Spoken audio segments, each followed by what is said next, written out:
I'm building a 48-foot tall DIY passive ICF house and doing it mostly solo. Wanted to share some of the critical details that I'm going to need to do before I install this steel I-beam. So number one, why am I putting in a steel I-beam? And it has to do with, this is my garage area. And so you can see that I've got a concrete column there. It's a 2-car garage. And then I didn't want to put another column in the middle of the garage in this spot. So I went ahead and purchased a steel I-beam that you see out there. And the open web floor trusses that are going to be going into those Watkins hangers that you see will be sitting on top of the Glulam beam going across the middle of the house. And then it's going to connect into the steel I-beam that goes across the garage. So, what are some of the critical details? Well, the first critical detail was I made sure that I marked this row to remind myself steel beam next row, because a lot of times when you're stacking ICF blocks, you get really excited. You can just blast right on through, put a couple of layers on, and it's a lot more difficult to work. The other critical detail was my structural engineer actually only called for 1 piece of rebar. I decided to go above and beyond and put a second piece of rebar underneath where it's going to be holding all the weight of the steel I-beam.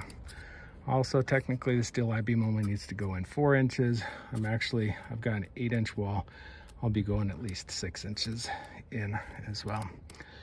And another important detail not to forget is whenever you cut these webs, you need to put a 2x4 on the outside to help to prevent the bulging.